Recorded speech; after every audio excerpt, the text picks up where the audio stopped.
Call the meeting back to order for January 9th. Yes, Supervisor Clerk? Cerna, Kennedy, Here. Peters, Here. Frost, Here. Natoli. Here. Your consent matters, items 1 through 44 are in order. I do have a couple notes. Item number 2, I will need a motion to continue to January 23rd. Authorize the Director of Airports to negotiate and execute amendments to the food and beverage concession agreements with food and beverage concessionaries to modify the merchandise and services pricing policy at Sacramento International Airport. Okay. Need a motion to continue? So move. Second. If we have a first and a second, please vote. Unanimous vote with those members present. And item number 9, we're introducing an ordinance to revise section 2.61.059, chapter 2.61, to Title II, Administration and Personnel of the Sacramento County Code relating to the award of construction contracts in excess of $100,000 and less than $5 million. And that concludes my notes. Okay. Anyone have any comments on the agenda? Mr. Natoli? Yeah, thank you, Madam Chair. A couple of quick questions. Just back to item 9 for a moment. So what was I understand what was being offered here in the ordinance, but what's the reasoning behind that?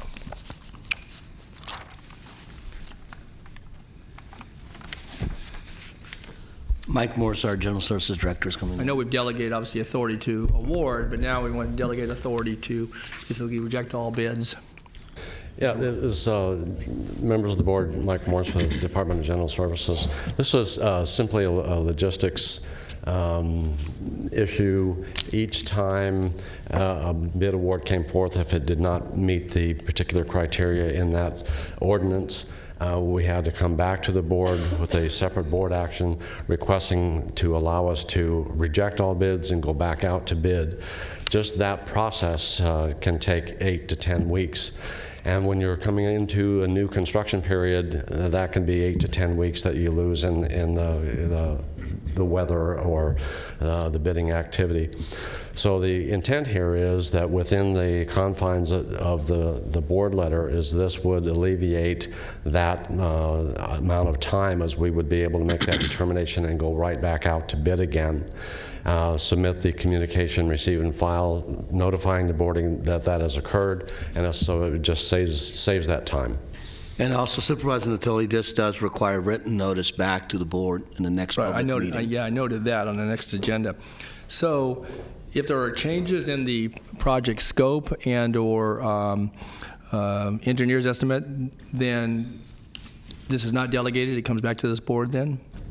We make it a criteria of this change that it cannot have significant scope change or the price is within a certain amount. I believe it's 10% or $500,000, whichever is greater. But we did stipulate that it has to stay within the same general scope. For example, if it was to redo the board chambers and going back out to that's rebid, a good example. we couldn't decide we're going to put in $1 million worth of skylights or something. So it still needs to stay within the general scope of the contract. So we if they're make digging big- and they find a pipe that was a surprise, then that would not be a change in scope because it's part of the construction process. Correct. Okay. Any other questions? No, just for the record, that we're not doing $1 million worth of skylights in the board chamber, so. We're not? Did you get that memo? No, I didn't see that one. Okay. Okay, okay, just one other item, Madam Chair, if I could. Thank you, Mike, on that. Item 3, if we could have you call out that item. Paul, I just want to ask our airports director a question on this. Sure. Item number 3, approve the revised air service development incentive program for Sacramento International Airports. And I did have just a brief chance to talk with John just before the meeting, but this doesn't really give any dollar figures to it. And so I guess my question is for the record. So an example, landing fees and what this means, because again, there are, it's going to be an incentive, and there are periods of time here, up to 2 years in some cases, but certainly a year's period as a minimum in this case. So John, could you give an example of, what it would, what this means, and then maybe how many multiple times it would occur, again, depending upon flight schedules and so forth. So, John Wheat, Director of Airports. I'd be more than happy to respond to that question. All of our incentives that we've put into place are obviously put into place from a competitive standpoint. But when you look at the dollars and cents of them, every time we bring a passenger into the airport, you look at the fees on average that those passengers would pay. It's about $11 per passenger. So when you look at it, the incentive program, for instance, a landing fee on a 737-800, which has a capacity of about 179 people, would be about $534. When you look at just taking the revenue that we're going to take in on passenger fees, basically parking, rental cars, concessions, things of that nature, the PFC, that is about $1,700. So on all of the incentives that were out there, we're still making more revenue in that period that the incentives are being provided than the incentives are costing us. So if you were to take a 787-700, it's got a seating capacity of 279, usually on a normal configuration. That's going to generate over $3,000. The landing fee on that type of an aircraft would be about $985. So it's about 30%, roughly, an offset, the incentive versus what. Right, and then we also, on the incentives, there's various incentives that we're paying, for instance, for marketing fees and things of that nature. But when you look at those are really maximum. So if you've got a $100,000 marketing fee, if that airline is coming in with brand new service and they're providing 7-day-a-week service, then they would be eligible for that amount of money. If they're only providing 3-day a week, then they're eligible for that percentage of that money. So, if you just come in for 1 day or 2 days a week, you don't get all of the incentives that are shown there. Those are the maximums. Okay, well, I appreciate the explanation. Thank you, Madam Chair. I just would say that it would have been maybe helpful to kind of show that calculation, at least an example, because that wasn't in the staff report. I You did. apologize for that. Good. Okay, thanks. That's all I had. Okay, thank you. Any other comments on the consent agenda, Mr. Kennedy? Yes, I just wanted to briefly make a comment on item 22, and I wanted to thank staff, County Counsel's Office, as well as specifically Mr. Penrose for showing flexibility and working with the applicant under unusual circumstances. It's a very important project for South Sacramento, so I thank you for being as helpful as you were. Okay, thank you. We do have a speaker comment on item 23, Rebecca Cothran.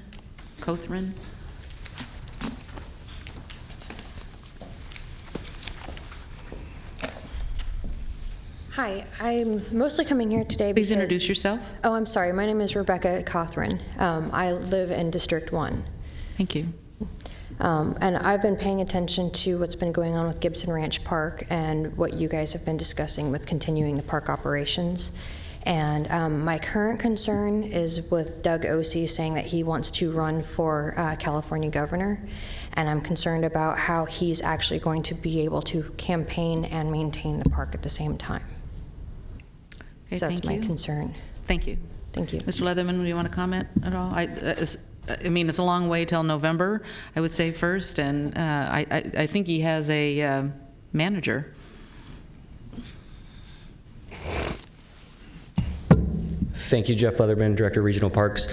Spoken with Mr. Osee, and he does have staff and a manager there on site that can take over duties should they need to in his place, actively working and managing the park Thank you very facility. Much. Okay, that concludes the comments on the consent agenda. Is there a motion? Oh, and I have to say I'm going to recuse myself on item 32 due to a potential conflict of interest. Need a motion on the balance of the consent? So moved. Have a motion and a second, please vote.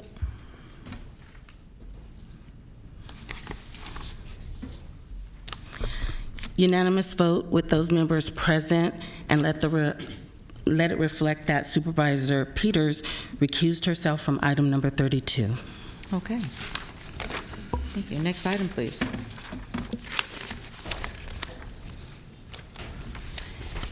Yes, item number 45 is a presentation of resolution honoring Jeannie Brown upon the occasion of her retirement.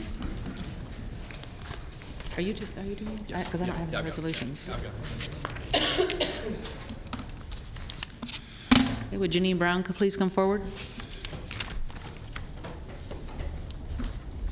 No, just right there in front of the microphones, and Mr. Natoli will be right there. I think we're going to make some opening comments, and then I'm going to... Okay. Woodrow Wilson was quoted as having said, I'm sorry, we can't hear you. If you could speak into the Sorry, microphones. I'm low to the ground. Woodrow Wilson was quoted as having said, "We grow great by dreams. All big men are dreamers. They see things in the soft haze of a spring day or in the red fire of a long winter's evening. Some of us let these dreams die, but others nourish and protect them, nurse them through bad days till they bring them to the sunshine and light, which comes always to those who sincerely hope that their dreams will come true." Janine, in your various capacities, you personify this quote. I estimate the Meals on Wheels program provided more than 7 million meals while you were manager. Beyond that, you had the vision and passion to actualize a program that holistically accounted for the nutritional needs of our uniquely diverse community. In 2008, I was in awe of you and the Meals on Wheels program when I learned the context of how the Pets Eat Too program came to fruition. Through that program, you enhanced the nutritional health of seniors in our community by also providing meals to pets. With pet food provided, older persons no longer needed to share their meals with their favorite four-legged friends. Beyond recognizing and thanking you today as your supervisor, I wish to congratulate you as my friend and extend my heartfelt wishes for a happy, fulfilling, and free retirement.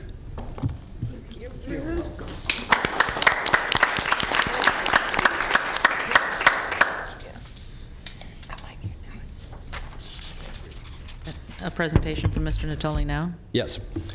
Well, Janine, good morning to you. It's been a long time.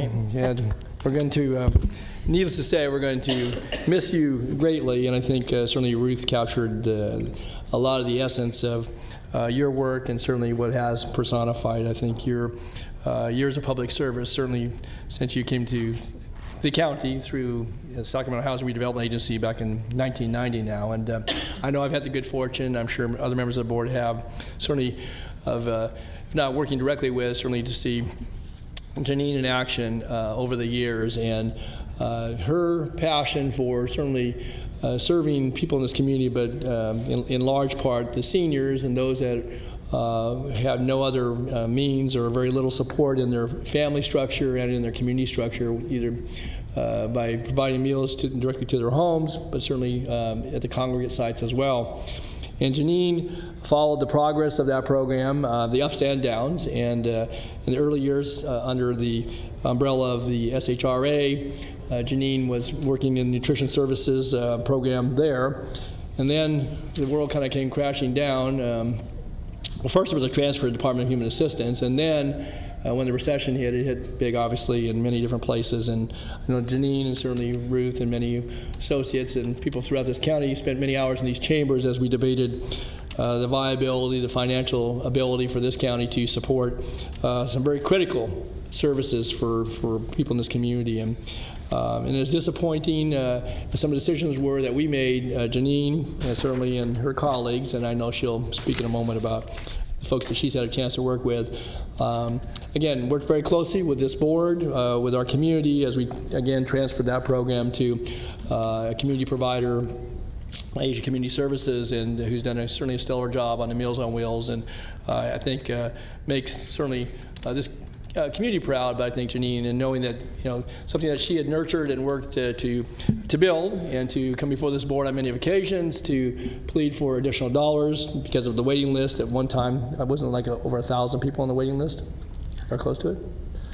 and recognizing that our ability at times to juggle all the dollars was somewhat limited. Nonetheless, again, your leadership certainly in those programs, and obviously more recently with the Retired Senior Volunteer Program, even this current fiscal year, I think some of the things, the support you received to help seniors in isolation.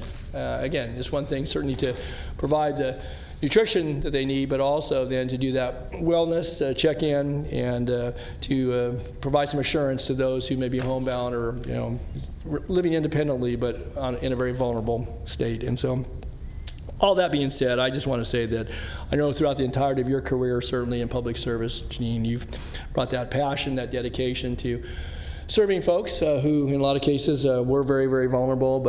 And to hear the number here that during your tenure, over 7 million meals were served. That's pretty remarkable. And again, you did it obviously with the help of others, but you were a leader, sometimes very quietly, sometimes not so quietly, because you were a strong advocate for seniors and senior services. And so I'm very pleased this morning on behalf of this board, certainly on behalf of the County of Sacramento and its people, to recognize you for your 27 years public service, certainly in that realm.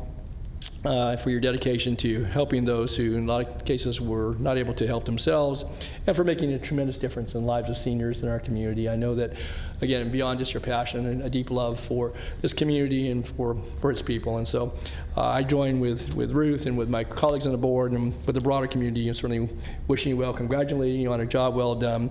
Of course, jobs are never done, but you're making that handoff, obviously, and wish you certainly good health and much happiness and many blessings in the years to come, because you've been a true blessing to this community. You've been a friend to this community, will continue to be, I'm sure, in whatever ways you continue to carry on your daily life. But I want to thank you so very much, and know you've done a tremendous job in helping people. Thank you.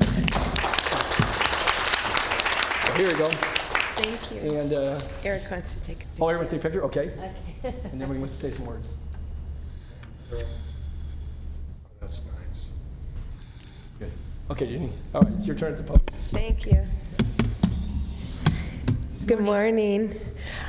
Thank you so much, everyone, for giving me a reso. And I just wanted to say that I've been blessed with a job with Sacramento County, and I've loved every minute of it. When I started with Sacramento Housing with the Senior Nutrition Program, and then we transferred to DHA, it was a little uncertainty, but oh my goodness, there's nothing that could have been better for that program, because it wasn't just me and my passion to end hunger and serve isolated seniors. It was really a team, an entire team. The board members were always there. Administration was always there. Staff, they'd say, oh, really, Janine, you want to do this too? I'm like, yeah.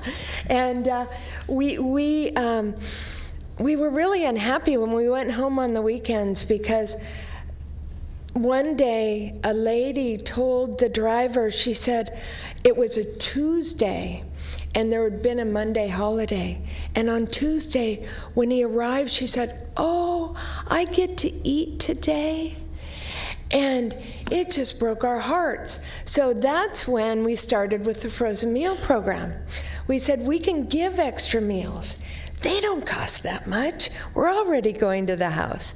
So that was one of the first things that, I just kind of always go to my boss, and my boss would say, oh, really, Janine?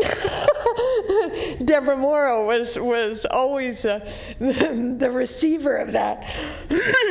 Excuse me. But I just wanted to say that it's because of all of you that it made possible everything I've ever done. And it was really unfortunate when the Senior Nutrition Program had to be cut. However, the Asian Community Center were angels and picked it up, and it just stepped. We did 2,500 meals June 30th, and they did 2,500 meals July 1st. It never missed a beat, and they still have it, and it's still going strong.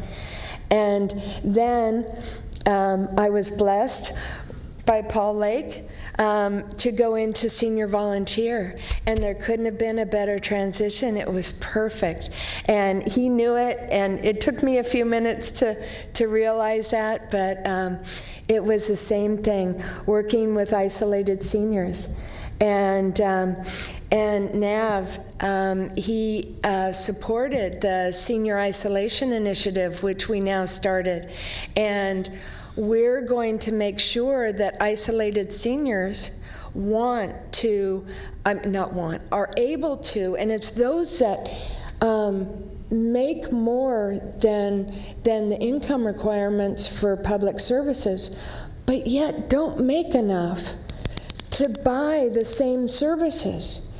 And we're now starting the telephone reassurance, home visiting, which will go into the I need a ride to the doctor or to the grocery store. And it's being done under Senior and Adult Services and also Retired Senior Volunteer Program. So there's so many things so many memories I have that warm my heart, but I won't stop. I'll never stop. You know, I have a passion to end hunger and be a voice and work with isolated seniors. And maybe since I can't advocate as a county employee, maybe now I can join in the advocacy for homebound seniors. Okay, Janine, thank you. And we look forward to hearing back from you as a civilian. Thank you, too. All right, congratulations. Can I tell one quick short story? I was always delivering meals, and one time Supervisor Natoli and I walked up to the door with a meal, and we knocked on the door, and the man said, I just called your office 45 minutes ago. And he said, well, here I am. What can I do for you? Anyway, I want to end on that. Thank you so much. Thank you. Congratulations. Bye-bye.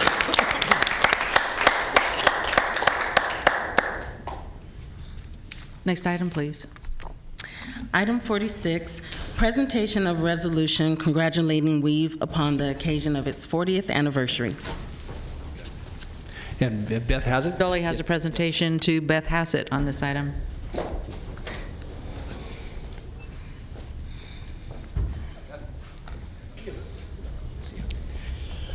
Well, good morning, Beth, and certainly, again, good morning to my colleagues and those that are watching. This year is going to be a milestone year for a number of community nonprofits and those that have served a variety of needs in our community, and Weave is one of those. Obviously, we're going to celebrate certainly today with our recognition, but I know you probably got some other things that will, throughout the course of the calendar year, commemorate 40 years of serving this community. And I think it goes without saying, obviously, the good work that certainly Beth and her colleagues at Weave, and I know you've been heading up Weave for how many years now? 11 years. And so again, so for a full 25% plus of the years that Weave's been serving this community, certainly Beth has been at the leadership of that organization. I think without going into all the whereas, I just would note that Weave obviously was established in 1978 as a private nonprofit, and certainly began a journey of some life-changing and very important work in this community. And the numbers of those that have been affected by domestic violence, certainly, and offering families and women in large part, but certainly others, family members, shelter, and the immediacy of response.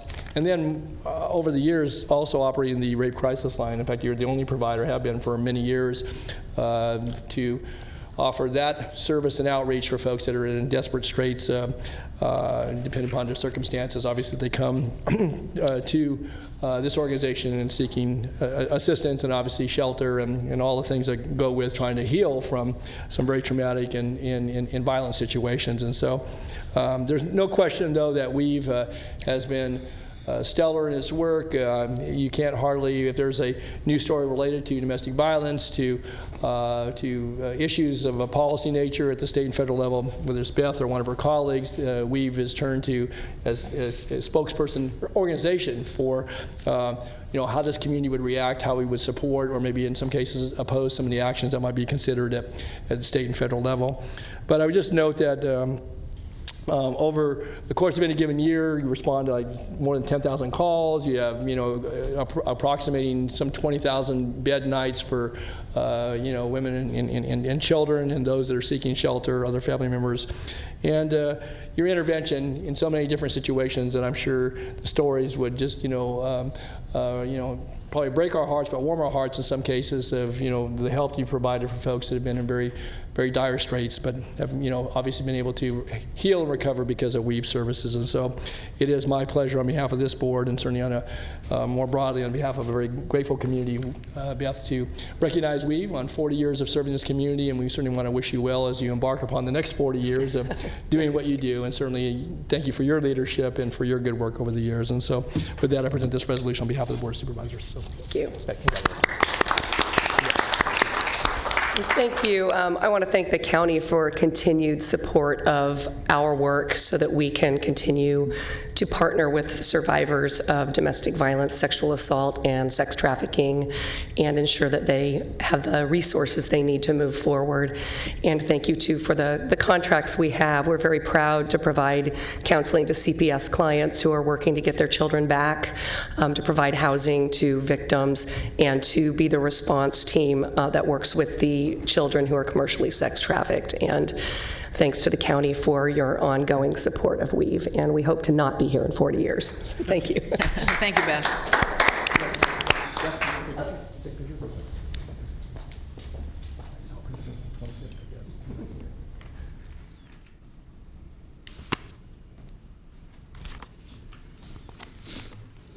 Thank you so much. Next item, please. Item 47 is consideration of the 2018 federal and state legislative priorities. I need a motion to continue that to January 23rd at 10 a.m. Gerald, second. Please vote. Unanimous vote with those members present. Okay, our next item is at 10:30. Do you want to go ahead with nominations? Sure. Paula, do you know what number that is? Yes, number 52.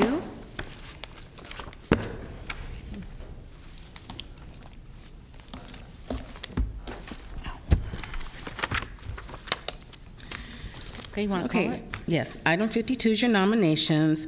We're continuing to February 27th. Cemetery Advisory Commission, Children's Coalition, Human Services Coordinating Council, In-Home Supportive Services Advisory Committee, Law Library Board of Trustees, North Highlands Foothill Farms Community Planning Advisory Council, Paratransit, Rio Linda Alberta Community Planning Advisory Council, Sacramento County Alcohol and Drug Advisory Board, South Sacramento Area Community Planning Advisory Council, Southeast Area Community Planning Advisory Council. And today's items, Adult and Aging Commission, Supervisor Peters. Chiefs recommend reappointing Leslie Julinell. Please continue the remainder to January 23rd. Okay, thank you. Community Service Area Number 4B, Supervisor Natoli. Yes, County Service Area 4B. Nominate the incumbent Yes. Claire Delfino. Okay. Delta Citizens Municipal Advisory Council, Supervisor Natoli. Yes, would place a nomination Joseph Salmon. Okay. And we're going to continue the remaining Remainder to of February 27th. 27, okay. Developmental Disabilities Planning Advisory Council, Supervisor Chiefs Peters. recommend reappointing Patty Uplinger to the professional seat and continue the remainder to February 27th. Thank you. Disability Advisory Commission. Please continue to February 27th. Thank you. Maternal, Child, and Adolescent Health Advisory Board. Please continue to January 23rd. Thank you. Public Health Advisory Board. Please recommend reappointing Dr. Stephen Orkund to the health professional seat, and please continue for the remainder to February 27th. Thank you. Sacramento County Mental Health Board. Supervisor Kennedy. Yes, I'd like to nominate Laura Bemis and Wade Process. Waive the process. Second. Please vote. Oh, you pulled the screen too fast. Sorry. Please vote again. Unanimous vote with those members present. And then we have District 1, again, District 2, and District 4. We're going to continue. You have no applicants, so we're just going to continue to February 27th. Then we have the Sacramento County Treasurer Oversight Committee. And my notes, this is from District 1 Supervisor Cerna. He's supposed to appoint Joseph Wilson, and he's going to waive the process. Well, does one of us have to make the motion? I'll move that. Second. For Joseph Wilson? Yes. Okay, I'll second it. Please vote. Unanimous vote with those members present. And that concludes your nominations. Okay, next item's at 12:30. If I can ask the county executive, does the 10:30 item, will that take 15 minutes? I don't think so. Okay, let's call them both for 10:45 and come back at 10:45 then. Okay, thank you. We're recessed till 10:45.